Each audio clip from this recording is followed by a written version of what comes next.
ni Pedro.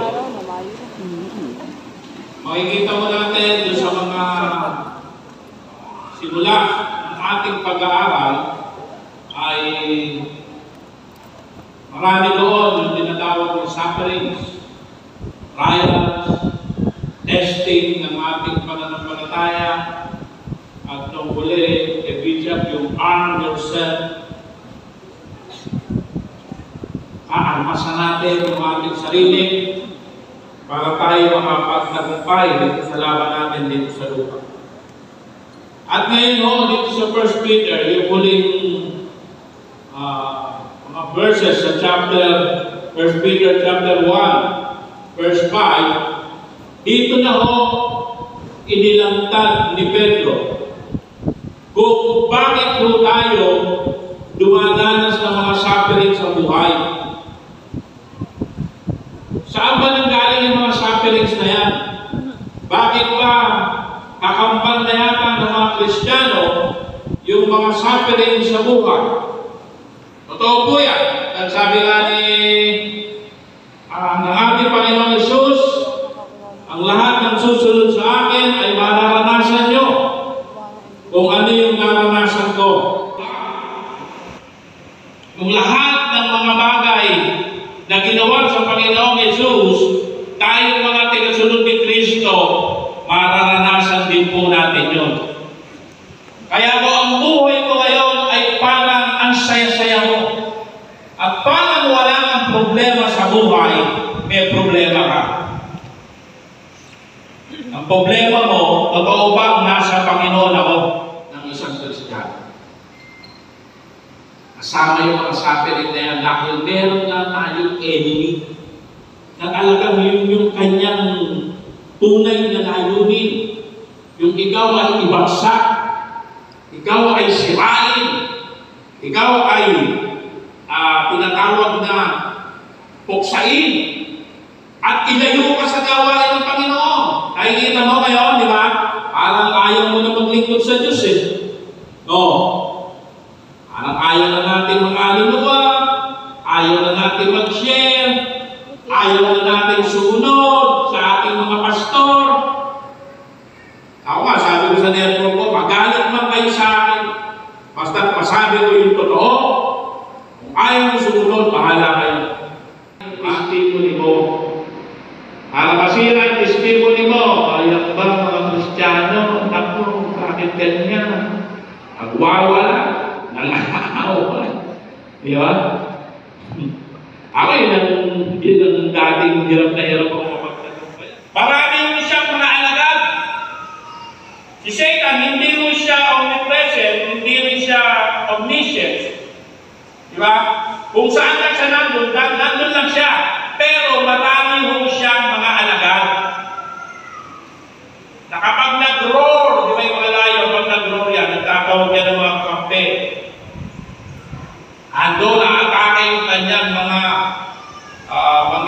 disipulo. Di ba?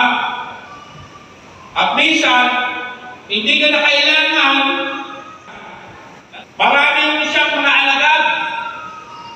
Si Satan, hindi mo siya omnipresent, hindi rin siya omniscient.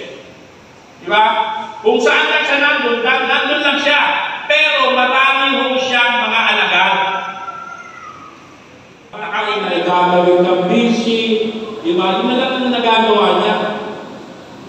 Pero kahit sabi nga yung dulo ng buhok mo, hindi pwedeng mahawakan ng demonyo. Amen? Ganon ka kaprotektado sa ating Panginoong Jesucristo. No one can pluck you from my Father's hand. Walang pwedeng umagaw sa iyo sa kamay ng aking Ama. Amen? Dahil ikaw ay pag-aari ko na at binili ko na ng dugo. Kaya tatagan natin yung ating pananampalataya, kapatid. Lalo ngayon, malapit na nasa last na ang kasalanan nyo. Napagtagumpayan mo na ang mga sakit at karamdaman nyo. Napagtagumpayan mo na ang mga sumpa sa buhay nyo. Kaya wala kayong dapat ipag-alala. Dahil tayo po ngayon ay nandun na sa tagumpay na pamamagitan ng ating Panginoon Jesucristo.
Amen. Sabi ko sa 1 Corinthians 15:17, but thanks be to God. He gives us the victory through our Lord Jesus Christ. Isa pong palakpak para sa ating Panginoon. Palakpak na isang tao na tanggap ang kaligtasan ng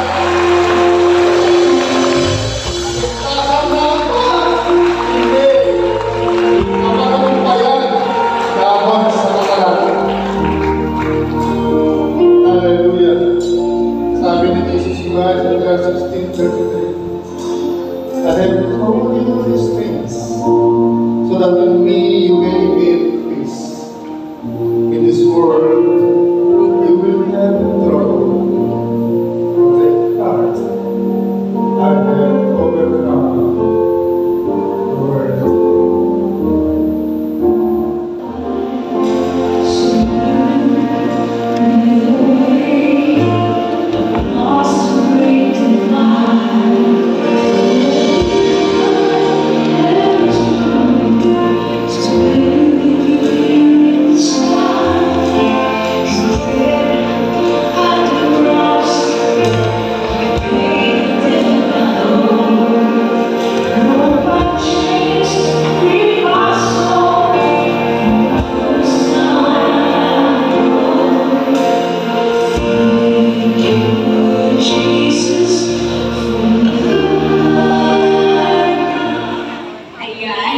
Okay, pwede bang sabihin mo sa amin, Sir Go, ano rin na kuha mo ngayong umagang ito? Yan. Sa akin po, ang pinaka nag-remind sa akin, naging rema ko talaga, is yung salitang alert.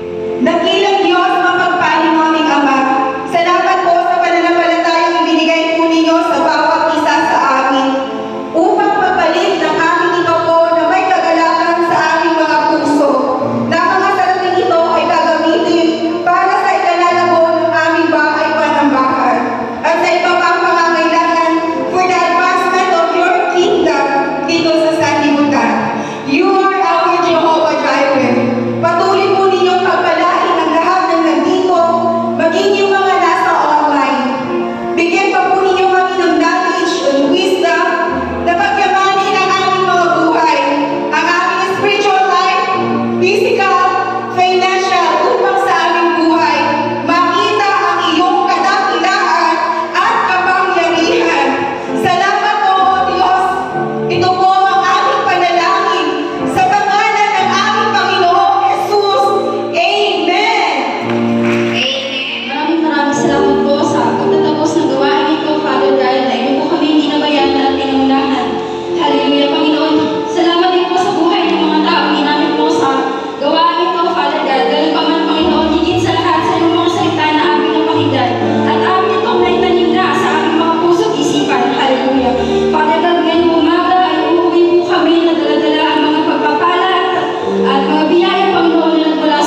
tita.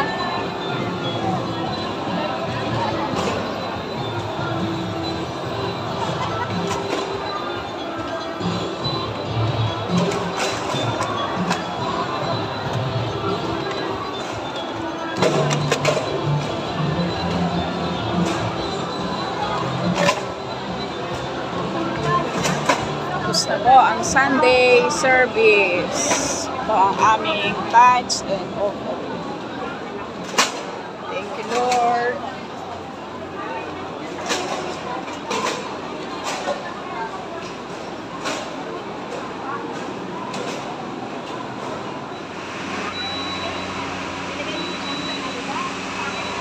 Ito ang labas dito sa aming church.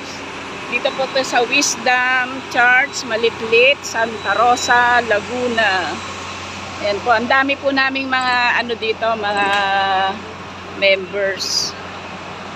Mga nasa 3,000 members ang capacity ng church na ito eh.